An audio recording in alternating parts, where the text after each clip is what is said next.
El problema está en Petroecuador. Y el problema no está en los mandos técnicos o medios, el problema está en los niveles gerenciales. Pero lo importante es decir que el gobierno invite y haga publicidad de que está interesado en adjudicar el campo. Y yo entendería que hubieran venido interesados. O sea, y otra cosa importante, Osvaldo, hay que entender que sí depende la dolarización de la industria petrolera.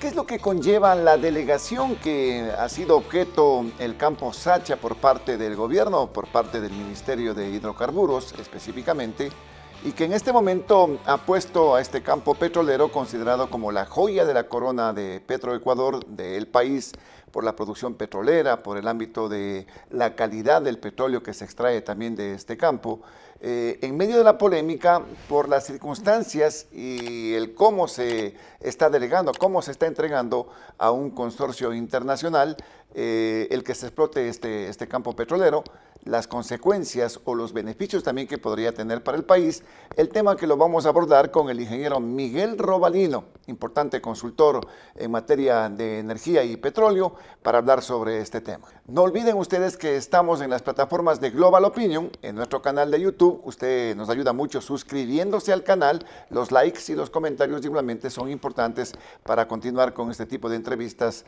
que son de mucho interés también para la ciudadanía. El programa llega gracias al apoyo de Thunder Mammoth, más fuerte, más versátil, más eficiente.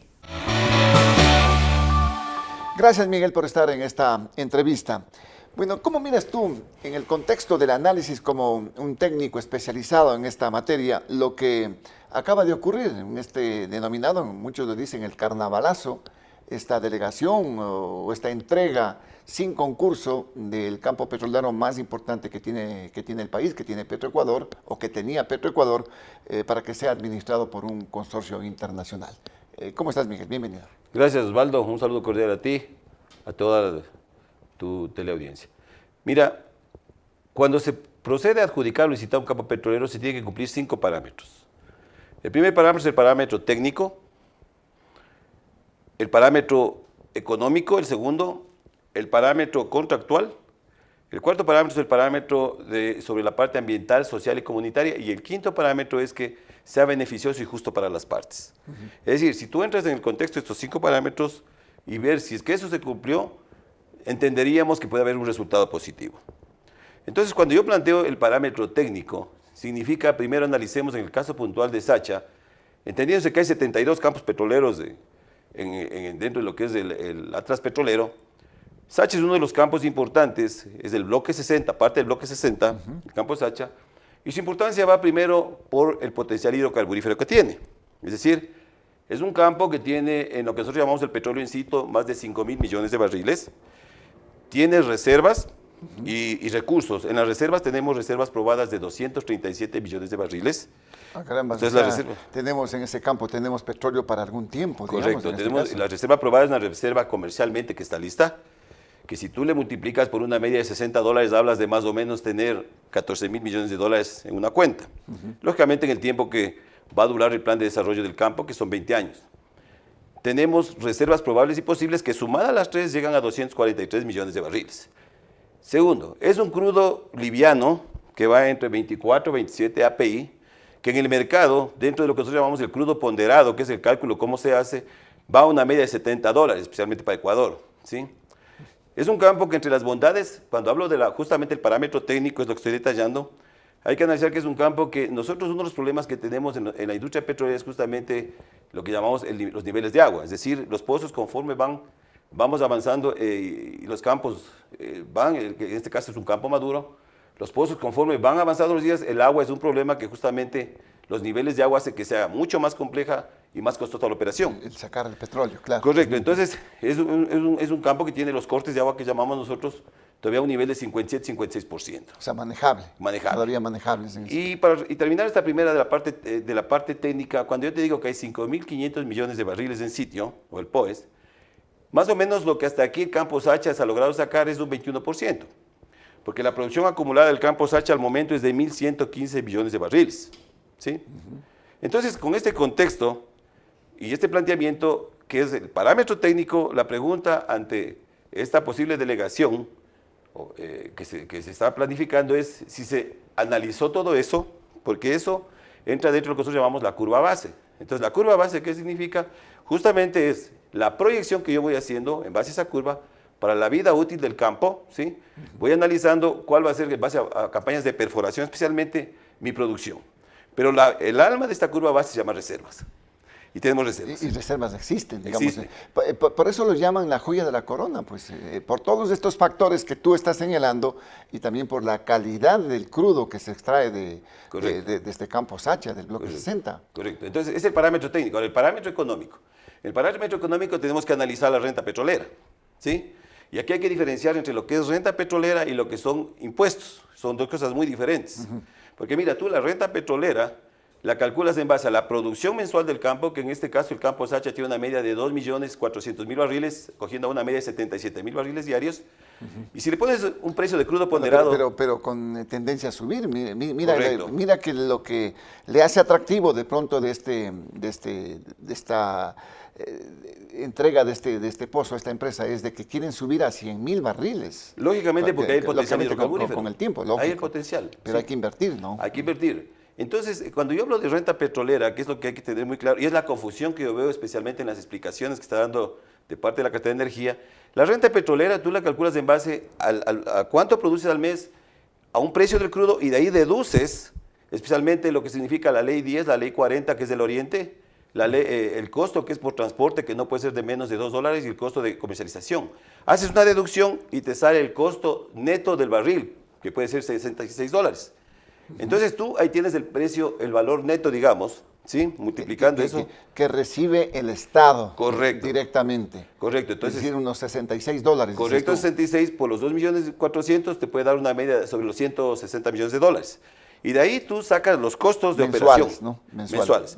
Tú sacas los costos de operación o el OPEX que nosotros llamamos, donde lógicamente en este OPEX no se consideran depreciaciones ni amortizaciones. La operación, el OPEX significa la operación. ¿Cuánto gasto en la operación? ¿Sí?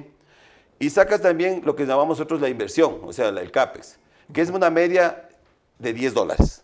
Entonces, para que se aclare, ¿qué significa? El campo Sacha al momento más o menos nos cuesta $10 producir y sacar el petróleo. Y de ahí tú... Pero $10 sacando Petroecuador. Correcto, actualmente lo que está pasando. Entonces, de ahí justamente, ya teniendo ese dato, tú sacas lo que se llama la renta petrolera. Entonces, muy sencillo, ¿no? O sea, haces las deducciones. Y la renta petrolera va a una media de 130 a 150 millones mensuales, ¿sí? Y tú sacas un parámetro que se llama la eficiencia. La eficiencia significa de la producción que yo tuve, ¿a qué porcentaje llegué? En este caso se llega a 80-85%, o sea, es eficiente. Todo este análisis yo hago para que se vaya entendiendo la bondad del campo. Ahora, hay que entender varias cosas. Miren, Osvaldo, cuando tú, en los planes de desarrollo que nosotros llamamos decir, cuando yo proyecto, programo el plan de desarrollo de la industria, yo tengo 3 objetivos importantes. El primero es incrementar la producción petrolera, ¿y eso cómo lo hago? Invirtiendo en perforación, invirtiendo justamente en temas de reinyección o workover, etc. El segundo objetivo es repotenciar las facilidades de superficie. Ahí viene lo que plantea el gobierno, que todo está oxidado, como dijo. Así es. Que no estoy muy de acuerdo con ese término. Es falta de mantenimiento que existe y es lo que no se ha dado. Es decir, no se han cumplido los planes de desarrollo. Y aquí tienen responsabilidad todos los gobiernos. Pero ¿por qué no se cumplen estos planes de desarrollo que arrastras desde muy atrás, pues con todos los gobiernos, como tú estás indicando? Porque justamente el problema está en Petroecuador. Y el problema no está en los mandos técnicos o medios, el problema está en los niveles gerenciales. Lógicamente, son cuotas políticas que han demostrado. Y eso ha hecho que llegue a los niveles gerenciales, muchos de los gerentes que han llegado. Dices, el no manejo técnico de una empresa que es eminentemente técnica es lo que está generando, lo que generó, digamos, en el mantenimiento del campo Sacha. A ver, esto es integral. Para decir claro, que están oxidados, que era la joya de la corona, sí, pero oxidada. Es integral porque, mira, Petroecuador, los problemas de Petroecuador comienzan cuando le quitan la autonomía financiera, en el año 93. ¿Sí? Entonces ahí comenzó el problema. Entonces, lo lógico es que hay que rediseñar Petroecuador, lógicamente, darle autonomía financiera, ponerlo a la cabeza de esta industria realmente a niveles gerenciales que conozcan que haya estabilidad y que vayan a servir, no a servirse del cargo, ¿sí? Y vaya a servir al país y que funcione. Entonces, el problema de la obsolescencia, llamémosle, o el deterioro de la infraestructura petrolera, ¿sí?, es porque no se ha repotenciado, es decir, no se han cumplido los planes de desarrollo. Y el tercer objetivo en los planes de desarrollo se llama mantenimiento de la eficiencia energética. Es decir, tenemos que mantener una continuidad en generar electricidad. Porque normalmente estamos en una crisis eléctrica y de hecho también el sector petrolero consume parte importante del sistema nacional interconectado o la autogeneración, y el no sostener eso, la interrupción genera pérdidas porque se apagan pozos, etc. Ahora, pero con lo que tú estás señalando, Miguel, ¿qué tan buen negocio es para el Estado que continúe Petroecuador, como han dicho, estuvo aquí David Almeida y decía, es eficiente, Petroecuador puede hacerlo, con 145, casi 150 millones de inversión anuales, esto puede seguir mejorando. Es más, es el campo que tiene mayor producción en este momento, 77.000, casi 80.000 barriles diarios de petróleo. Pero, ¿qué tan buen negocio es entregarle a este consorcio internacional? ¿Qué es lo que gana o qué es lo que pierde el país, Miguel? Mira, yo pienso que la empresa privada es una parte importante para estas industrias. De hecho, si el Estado no tiene los recursos... Pero es que son las que operan, las privadas son las que operan. Correcto. Con Petroecuador tienes que contratar o subcontratar al sector privado, igualmente. Así es, porque de hecho en la industria petrolera todo se terceriza también, ¿no? Eso hay que ir entendiendo. Entonces yo pienso que es importante la inversión privada siempre y cuando se lo haga dentro de los parámetros normales. Entonces, mira, aquí en el caso puntual de cualquier campo petrolero, ahora hablamos puntualmente de Sacha, tú tenías dos herramientas para poder adjudicar el campo. La una, que es legal, es de Estado a Estado, o sea, es decir, directamente entregar el campo a una empresa estatal, y la otra es una licitación internacional. O sea, las dos son legales, pero desde mi punto de vista, lo óptimo hubiese sido llamar a una licitación internacional. Porque en la licitación internacional, si bien es cierto, el problema aquí es que, como no hay políticas energéticas, no hay realmente planes que se apliquen, una licitación internacional podría demorar un año o se caen, como hemos visto con el campo Amistad en el tema del gas. Claro. ¿Sí?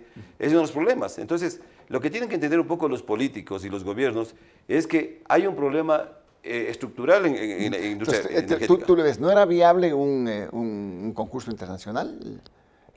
Era necesariamente, había que hacerlo así directamente buscando a este consorcio que está interesado y entregarle a ellos prácticamente, como dicen, yo lo que estoy planteando es que para mí lo más óptimo es a que se llame a una licitación internacional. Y al llamar a una licitación internacional tú tienes que preparar la información. Porque justamente los inversionistas analizan, entre otras cosas, que las reservas sean certificadas, lo que hemos venido diciendo, y en base a eso ver qué reservas tienen, porque mira, hay que entender que las reservas... Pero este campo por eso ha sido disputado, todo el mundo quería tener ese campo. Sí, porque bueno, las reservas que están certificadas, entiendo, este campo son del año 2022, ¿no? Que a pesar que son 3 años, dentro de la industria, deberían ser a la fecha, llamémosle, pero no es muy lejano, y eso ya da una seguridad justamente para los análisis hidrocarburíferos. Entonces, la licitación desde mi punto de vista es para que vengan los grandes. Los grandes. Si bien es cierto, quien lidera este consorcio, como manifiestan, es Sinopec. Sinopec es una empresa grande en el mundo, una empresa importante en el mundo, opera en muchos países, eso no descartamos, pero Sinopec. Entonces el tema tal vez hubiera sido que sea directo con Sinopec, ¿sí? O que con una licitación internacional van a venir los grandes. Mira, aquí cerca en Colombia, en Guyana, están los grandes, inclusive en Venezuela, con los problemas que hay sigue todavía Chevron, ¿no? Entonces eso quiere decir que a los grandes sí les interesa, y mucho más aquí porque hay que entender varias cosas, justamente Osvaldo, que Ecuador tenemos muchas bondades dentro de la industria petrolera. Entre esas es que estamos dolarizados.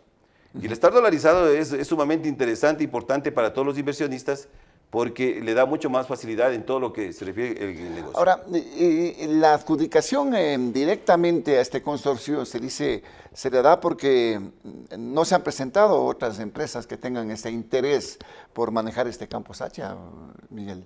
Y el único que existía, el que está en este momento, este consorcio chino-canadiense. Lo que pasa es que, bueno, lo importante es decir que el gobierno invite y haga publicidad de que está interesado en adjudicar el campo. Y yo entendería que hubieran venido interesados. O sea, no hubo, digamos, esa difusión que hubiese sido importante. Lógicamente, porque se entiende inclusive que el campo que actualmente pertenece al Ministerio de Energía, ¿sí? Se tenía que, si hay una programación de licitaciones y adjudicaciones, sea para que vengan estatales o sea para internacional, tiene que informarse. Entonces es otro tema que a lo mejor Claro. muchas empresas se están enterando al momento, ¿no? Ahora, yo te preguntaba, ¿tú le ves beneficioso o es perjudicial? ¿Perjudica los intereses del país? Para muchos analistas, de lo que he podido apreciar, es muy perjudicial para el país. Por lo que señalabas tú, la renta petrolera, los temas de producción, la participación que va a tener el país directamente en este sentido. Sí, mira, yo creo que aquí hay que entender una situación. Es beneficioso mientras el país gane más, gane mucho más, por un lado, ¿sí? Y nos deje un valor agregado, ¿sí? Va a ser beneficioso, ¿no? Pero lógicamente aquí también hay que entender el problema que está en todo el sector petrolero, porque aquí veo que no dimensionan totalmente el problema de todo el sector petrolero. Tenemos un problema serio con el bloque 43, que estamos cerrando. Entonces estamos bajando producción de petróleo por un lado, ¿sí? Estamos bajando producción de petróleo por un Tú lado. dices lo del ITT, ¿no? Lo del ITT, El 43. sí, correcto. Tenemos bloques que también deberían ya licitarse, como el bloque 1667, que era de Repsol, ¿sí? Y hay un sinnúmero de bloques y de campos petroleros que especialmente especialmente están en manos de las privadas, campos pequeños que no han cumplido sus planes de inversión y planes de desarrollo, entonces no han incrementado producción. Porque mira, aquí hay que entender que de la mano para incrementar la producción petrolera, si bien es cierto, Petroecuador tiene la hegemonía del 80%, el 20% está en los privados, también los privados no se ha comenzado a trabajar en una política energética para que ayuden al crecimiento de la industria petrolera. Obviamente no producen más de lo que están produciendo en este momento. Correcto, o sea, está en una posición donde lógicamente ellos cumplen sus parámetros, no se ha hecho exploración y ahí comienzan a ver los problemas. Entonces, desde mi punto de vista, es positivo, digo, la llegada de la empresa privada es positiva siempre y cuando se hayan cumplido los parámetros que he detallado, ¿sí? Y por otro lado, haya mucha transparencia en información. Pero en este momento, digamos, esta adjudicación, ¿cómo la ves tú? No hay información suficiente. Yo revisé ayer las 77 páginas que es la propuesta del consorcio. Si bien es cierto, son propuestas, yo diría generales, pero no nos dicen cómo, ¿sí? No dicen cómo. Bueno, te están diciendo que van a invertir como 85, 90 millones, mucho menos de lo que ha invertido Petroecuador. Eso no conlleva Es que alguna Osvaldo, preocupación. yo he escuchado contradicciones entre la propia ministra y el viceministro, en donde el viceministro habla del 82% de beneficios para el país, él lo dice, incluido impuestos, etcétera, y la ministra habla del 80% de la renta petrolera. Entonces, yo he aclarado cómo se calcula la renta petrolera y lo uno es una cosa y lo que nosotros llamamos el government take, que eso se entiende en la industria petrolera que es impuestos, regalías, es otra cosa, totalmente diferente, ¿no? Entonces aquí lo que nos tiene que interesar a nosotros los ecuatorianos es decir, bueno, de lo que ahora ganamos realmente, a lo mejor el precio del costo de producción no va a ser el mismo, eso hay que ser muy claro. Claro.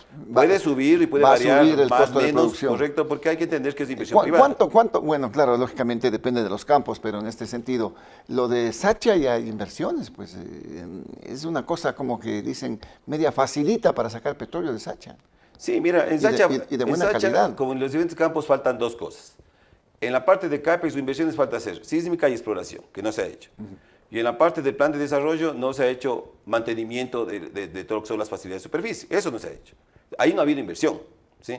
Ahora, lógicamente, en la mano hay más cosas que ya dependen de la petrolera. Es decir, anteriormente en Petroecuador había el centro de investigación de Petroecuador, ¿sí? Se tenía un centro de capacitación petrolera en Petroecuador.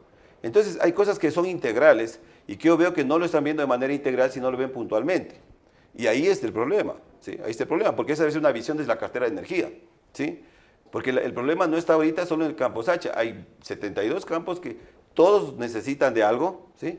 Y hay que actuar de una forma integral, ¿no? Entonces, desde esa óptica, también entender que los 1.500 millones de dólares que quieren dar, ¿sí? Eso se llama el derecho intangible. Es la prima, ¿no? Correcto. En este caso, 1.500. Eso se llama el derecho intangible. Sí, Más o menos se parece a lo que quería hacer una empresa china igualmente cuando estuvo Correa. Lo que hicieron de entregar 1.500 con AUCA. Con AUCA, pero el tema en AUCA es que es un préstamo, ¿no? En AUCA esos 1.000 millones prácticamente, por eso el costo de producción de AUCA llega hasta los 27, 30 dólares el barril, porque está incluido justamente la amortización y la deuda de los 1.000 millones en cada barril de petróleo, ¿sí? Ahora, aquí hay que entender que el derecho intangible no es que nos están regalando. ¿sí? Y no es una entrada. Yo escuché a la ministra que decía que es una entrada. No es una entrada, o sea, se llama derecho intangible, que es en base a toda la inversión que hemos hecho, los ecuatorianos, Claro. en mantener el campo. Oye, es como decir, es un negocio en marcha prácticamente Correcto. lo que se tiene en este momento en el Correcto. campo Sacha, y un negociazo. Correcto. Que es verdad, o sea, no es que los 1.500 millones nos van a regalar y van a borrar su contabilidad. Esos 1.500 están en su contabilidad porque tienen que recuperarse. ¿Y cómo lo van a recuperar? A través de la producción de petróleo. De petróleo, claro. Entonces, todos esos análisis pueden irse muy largo, Osvaldo, pero lo importante aquí es señalar que se haga con claridad.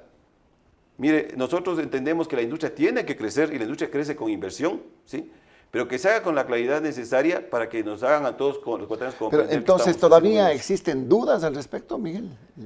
Yo creo que sí. De cómo se estructuró, digamos, esta entrega del campo Sacha. Yo creo que sí, porque aquí debería, si bien es cierto, para que haya un buen entendimiento de parte de los ecuatorianos, que nos den datos, pero datos concretos. Es decir, ¿cuánto va a ser la renta petrolera? ¿Cuál va a ser la eficiencia en la renta petrolera? ¿Cuánto va a generar en impuestos? ¿Cuánto se va a invertir en exploración y en sísmica en el campo? ¿Qué tecnología se va a utilizar? Algo se ha detallado, ¿no? ¿Qué es lo que se va a hacer con los quemadores de gas o mecheros? ¿Cómo se va a utilizar? Que eso sí, de hecho las privadas lo hacen porque ellos optimizan, ellos sí optimizan. Hay cosas que la privada definitivamente lo hace mejor que la pública, eso hay que estar sumamente claro, ¿sí? Por optimizar costos.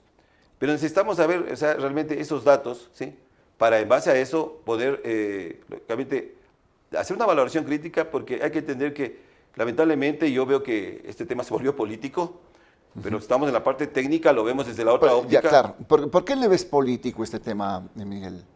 Porque no ha habido claridad, especialmente el gobierno no ha planteado con claridad las cifras, ¿sí? Y ese es un problema.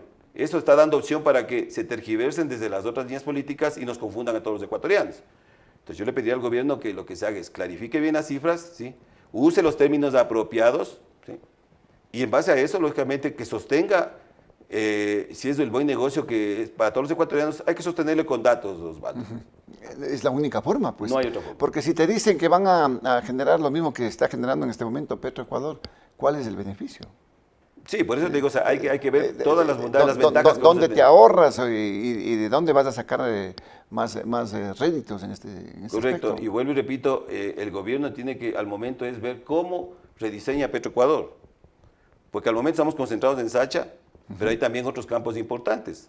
Sí, todos los campos son importantes, de hecho, aunque sean crudo, pesado, crudo. Pero ¿cómo le puedes exigir a Petroecuador que sea eficiente si no le das los recursos? No tienes los recursos. Es que justamente por eso... Y esta es una de las causas que argumentan, ¿no? De que Petroecuador no tiene plata para continuar invirtiendo. Sin embargo, han invertido 145, 150 millones de dólares al año. Sí, o sea, de hecho ese es uno de los problemas que tiene la petrolera. Pero justamente por eso hay que comenzar a plantear un modelo de cómo funciona la industria, ¿sí? Porque si hay una caída inminente de la producción petrolera, una caída inminente, y hemos llegado a tal punto, Osvaldo, que ya no logramos ni sostener la producción, y eso es gravísimo, es muy grave. Y eso tienen que entender los gobiernos de turno, ¿sí? Es decir, o sea, aquí ya tenemos crónica de una muerte anunciada, parece. Tú dices, no llegaremos a los 500.000 barriles añorados de producción. Bueno, hubo un presidente que añoró 1 millón, ¿no? Y nos dejó menos 20.000 barriles. Exactamente. ¿Sí? Que fue una burla, de hecho, el presidente Guillermo Lasso. Lasso, claro. Pero más allá de eso, el tema también va en que tiene que hacerse algo por toda la industria. Por toda la industria, porque de hecho hay muchas cosas que hacer y tiene que tomarse una decisión política, ¿sí? Enmarcada en política energética, para comenzar a darle una solución, Osvaldo. Si no, esto es un tema muy recurrente y que prácticamente el país estamos sin rumbo. Tú dices, es la crónica de una muerte anunciada. ¿Por qué razones? Porque no existe una planificación. Yo hablé de un plan de desarrollo en la industria que no se cumple, ¿sí? No existe una visión justamente de qué tipo de financiamiento se le puede dar a la petrolera, ¿sí?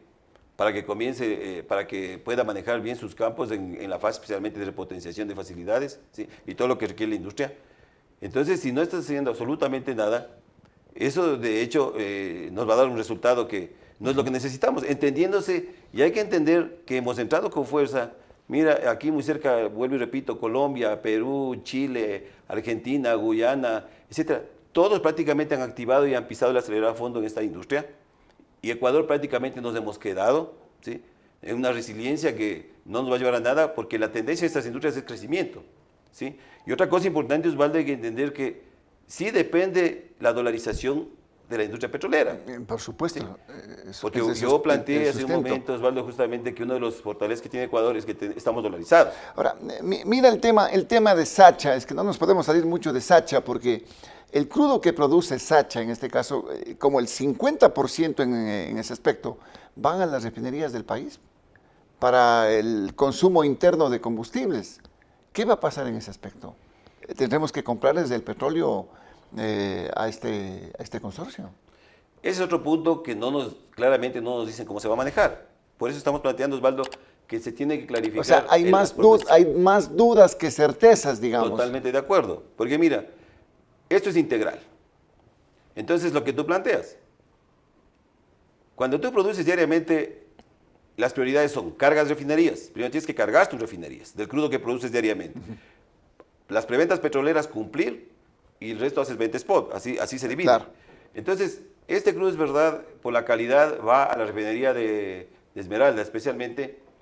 Y la pregunta es esa, ¿no? Si bien es cierto en los contratos de participación, hay la opción de que tú al socio o al consorciado le digas que le puedes pagar en crudo, o sea, en petróleo o en dinero, dependiendo de la prioridad del país. Yo entendería que eso tampoco sabemos cómo es el contrato. ¿Sí? Pero de ser en petróleo, la pregunta es a qué costo, es decir, la parte que le corresponde al otro de petróleo, yo te entrego, pero ¿a qué precio? Tampoco sabemos. ¿Sí? Entonces aquí hay otro problema justamente de abastecimiento.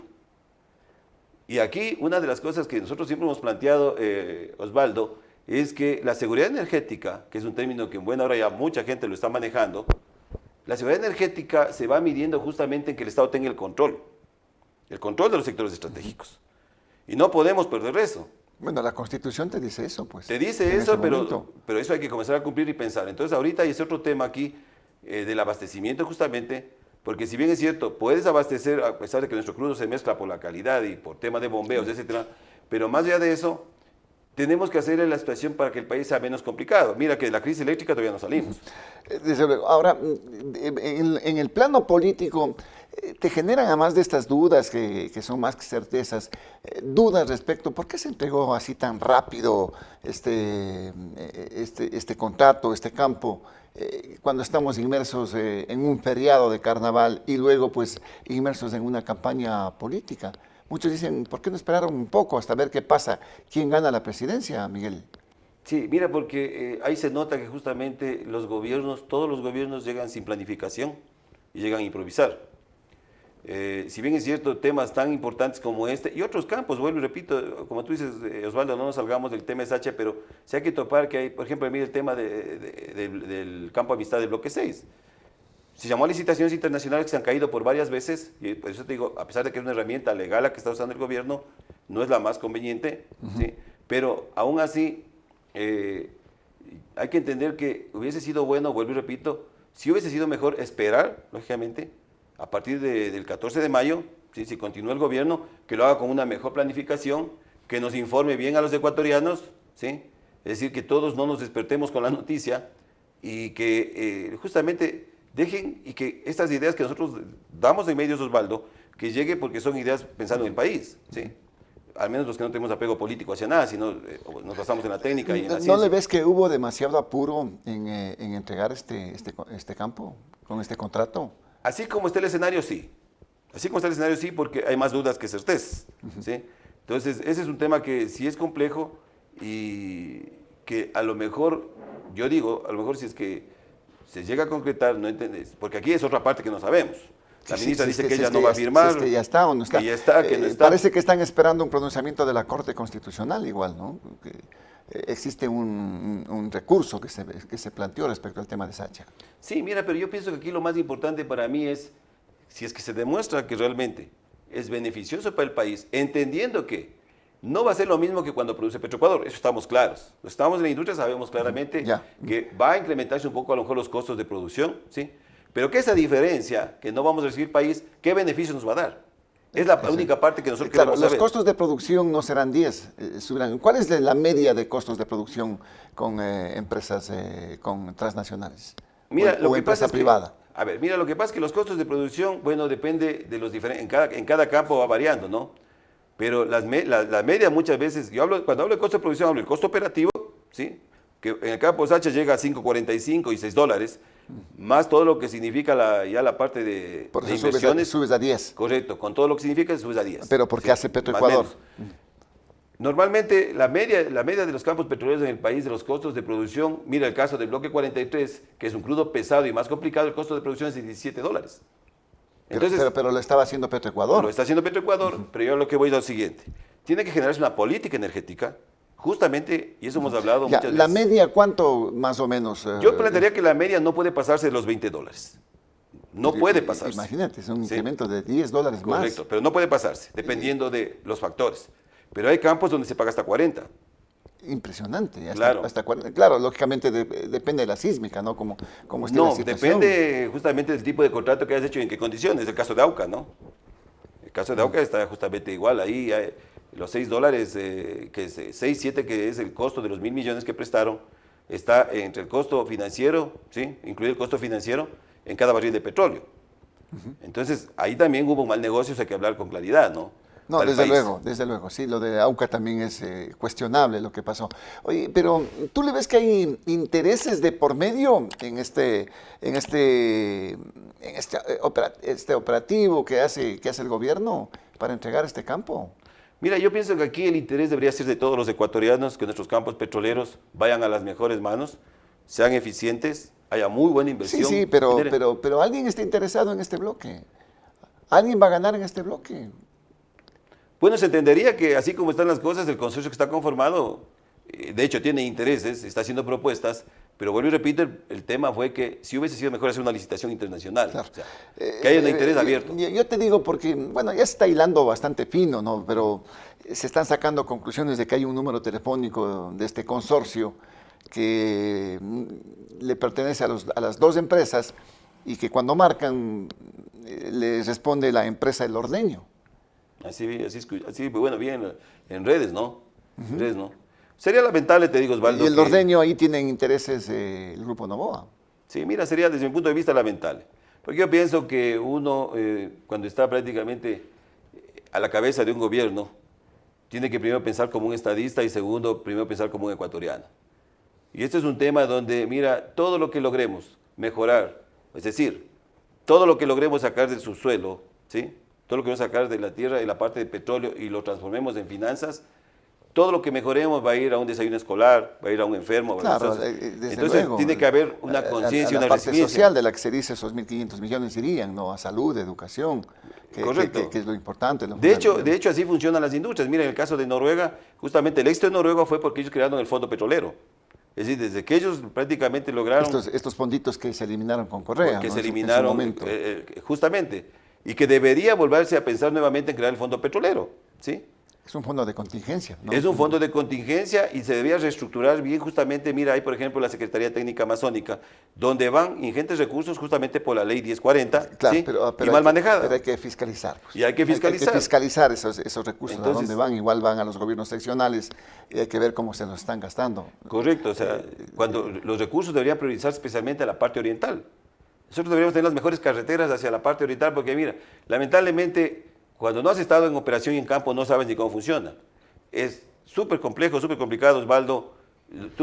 Las carreteras es una necesidad para la población y para la industria. ¿Esto tendrá algún impacto en la parte electoral en este momento que estamos ya entrando de lleno a la campaña política de la segunda vuelta, Miguel? Mira, los ecuatorianos lo que creemos y pensamos es que vaya la mejor opción que esté pensando en nosotros, en el beneficio de los ecuatorianos. Entonces, ¿cómo va a influir esto? Depende, vuelvo y repito, actualmente que el gobierno nos clarifique muchas de estas situaciones, ¿sí? Nos dé los datos concretos y si estamos seguros de que eso es beneficioso para el país, lógicamente todos vamos a apoyar. Todos vamos a apoyar, porque esto hay que entender que estos recursos son de todos los ecuatorianos, ¿sí? Y esto es el futuro de las generaciones que también están atrás nuestros, Osvaldo. Desde luego. Miguel, ha sido importante conversar contigo sobre este tema. Muchísimas Gracias, gracias. Gracias al ingeniero Miguel Robalino, consultor en temas energéticos y petroleros, que ha estado aquí con la programación de Frente al Personaje. No olviden ustedes que estamos en las plataformas de Global Opinion. En nuestro canal de YouTube usted se suscribe, Los comentarios y los likes también son importantes, nos ayudan muchísimo para seguir contextualizando este tipo de contenidos y de entrevistas.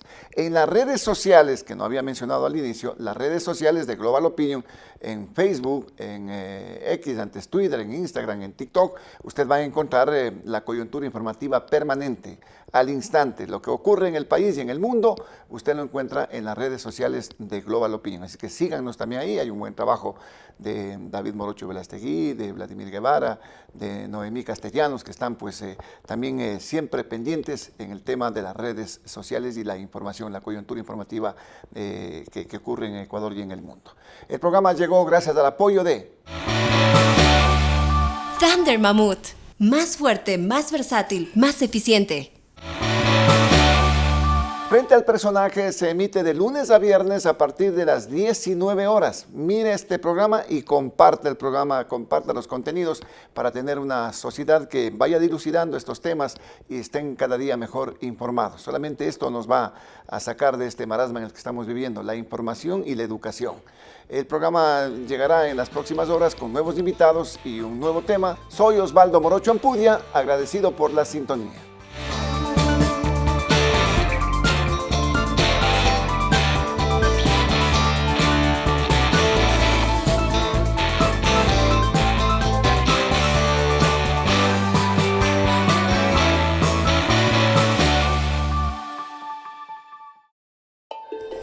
Él es Baltasar Ushka, el último hielero.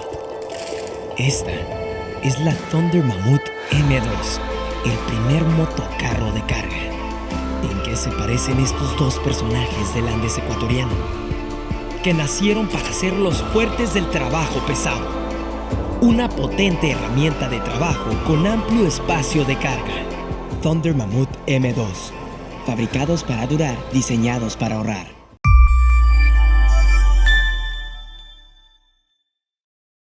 Los criterios de nuestros invitados no representan la opinión de este medio de comunicación.